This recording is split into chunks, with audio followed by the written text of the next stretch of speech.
Audio clip number 17، اس میں انشاءاللہ سورہ بقرہ کی آیت نمبر 43 سے لے کر 46 تک کی آپ تلاوت، ترجمہ اور تفسیر صراط الجنان سنیں گے۔ بسم اللہ الرحمن الرحیم۔ ترجمہ: اللہ کے نام سے شروع جو نہایت مہربان رحمت والا ہے۔ وَأَقِيمُوا الصَّلَاةَ وَآتُوا الزَّكَاةَ وَارْكَعُوا مَعَ الرَّاكِعِينَ۔ ترجمہ: اور نماز قائم رکھو اور زکوٰۃ ادا کرو اور رکوع کرنے والوں کے ساتھ رکوع کرو۔ وَأَقِيمُوا الصَّلَاةَ، اور نماز قائم رکھو۔ اس سے پہلی آیات میں یہودیوں کو ایمان لانے کا حکم دیا گیا، پھر انہیں حق کو باطل کے ساتھ ملانے اور نبی کریم علیہ الصلوۃ والسلام کی نبوت کے دلائل چھپانے سے منع کیا گیا۔ اب ان کے سامنے وہ شرعی احکام بیان کیے جا رہے ہیں جو ایمان قبول کرنے کے بعد ان پر لازم ہیں۔ چنانچہ فرمایا گیا کہ اے یہودیوں، تم ایمان قبول کر کے مسلمانوں کی طرح 5 نمازیں ان کے حقوق اور شرائط کے ساتھ ادا کرو، اور جس طرح مسلمان اپنے مالوں کی زکوٰۃ ادا کرتے ہیں اسی طرح تم بھی اپنے مالوں کی زکوٰۃ دو، اور میرے حبیب علیہ الصلوۃ والسلام اور ان کے صحابہ کے ساتھ با جماعت نماز ادا کرو۔ با جماعت نماز ادا کرنے کی اہمیت اور فضائل۔ اس آیت میں جماعت کے ساتھ نماز ادا کرنے کی ترغیب بھی ہے، اور احادیث میں جماعت کے ساتھ نماز ادا کرنے کے کثیر فضائل بیان کیے گئے ہیں۔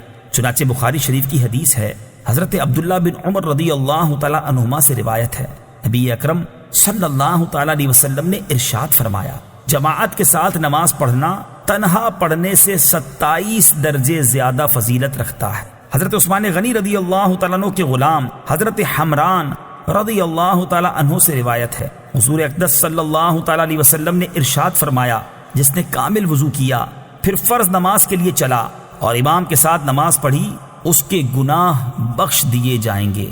أَتَأْمُرُونَ النَّاسَ بِالْبِرِّ وَتَنسَوْنَ أَنفُسَكُمْ وَأَنتُمْ تَتْلُونَ الْكِتَابَ أَفَلَا تَعْقِلُونَ۔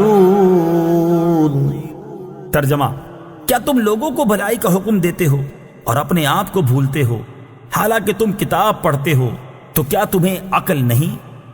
أَتَأْمُرُونَ النَّاسَ بِالْبِرِّ، کیا تم لوگوں کو نیکی کا حکم دیتے ہو؟ تفسیر صراط الجنان میں ہے، یہ آیت مبارکہ ان یہودی علماء کے بارے میں ہے جن سے ان کے مسلمان رشتہ داروں نے دین اسلام کے متعلق دریافت کیا تو انہوں نے کہا، تم اس دین پر قائم رہو، محمد صلی اللہ تعالی علیہ وسلم کا دین حق اور کلام سچا ہے۔ یہ ان یہودیوں کے حق میں نازل ہوئی جنہوں نے مشرکین عرب کو حضور اقدس صلی اللہ تعالی علیہ وسلم کے مبعوث ہونے کی خبر دی تھی اور حضور پرنور صلی اللہ تعالی علیہ وسلم کی پیروی کرنے کی ہدایت کی تھی۔ پھر جب نبی پاک علیہ الصلوۃ والسلام مبعوث ہوئے تو یہ ہدایت کرنے والے حسد سے خود کافر ہو گئے، تو انہیں فرمایا گیا کہ لوگوں کو نیکی کا حکم دیتے ہو اور خود کو بھلاتے ہو۔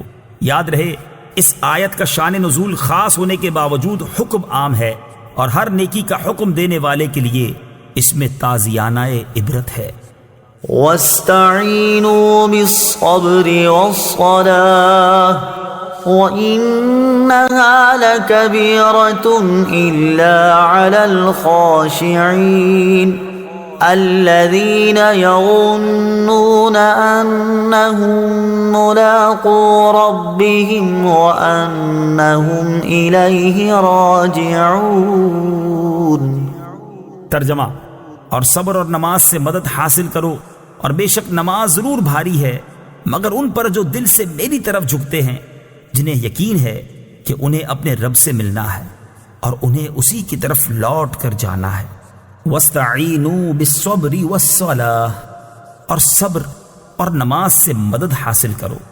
تفسیر صراط الجنان میں ہے، اس آیت کی ایک تفسیر یہ ہے کہ اس سے پہلی آیت میں بنی اسرائیل کو سید المرسلین صلی اللہ تعالی علیہ وسلم پر ایمان لانے، ان کی شریعت پر عمل کرنے، سرداری ترک کرنے اور منصب و مال کی محبت دل سے نکال دینے کا حکم دیا گیا، اور اس آیت میں ان سے فرمایا جا رہا ہے کہ اے بنی اسرائیل، اپنے نفس کو لذتوں سے روکنے کے لیے صبر سے مدد چاہو، اور اگر صبر کے ساتھ ساتھ نماز سے بھی مدد حاصل کرو تو سرداری اور منصب و مال کی محبت دل سے نکالنا تمہارے لیے آسان ہو جائے گا۔ بے شک نماز ضرور بھاری ہے، البتہ ان لوگوں پر بھاری نہیں جو دل سے میری طرف جھکتے ہیں۔ دوسری تفسیر یہ ہے کہ اے مسلمانوں، تم رضائے الہی کے حصول اور اپنی حاجتوں کی تکمیل میں صبر اور نماز سے مدد چاہو۔ سبحان اللہ، کیا پاکیزہ تعلیم ہے۔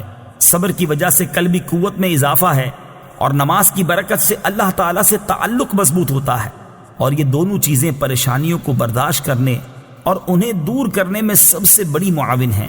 انہا لکبیرۃ الا علی الخاشعین، بے شک نماز ضرور بھاری ہے مگر ان پر جو دل سے میری طرف جھکتے ہیں۔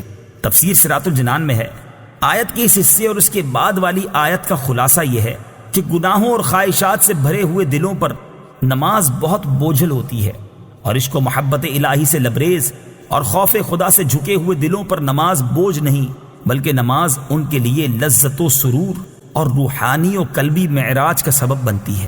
اور یہ وہ لوگ ہیں جو اپنے رب عز و جل سے ملاقات پر یقین رکھتے ہیں اور اس مولا کریم کے دیدار کی تڑپ رکھتے ہیں۔ اس میں بشارت ہے کہ آخرت میں مومنین کو دیدار الہی کی نعمت نصیب ہوگی، نیز اللہ تعالیٰ سے ملاقات اور اس کی طرف رجوع میں ترغیب و ترہیب دونوں ہیں، اور ان دونوں کو پیش نظر رکھنا نماز میں خشوع پیدا ہونے کا ذریعہ ہے۔ گویا نماز میں خشوع و خضوع قائم رکھنے کا حکم بھی دیا اور اس کے حصول کا طریقہ بھی بتا دیا۔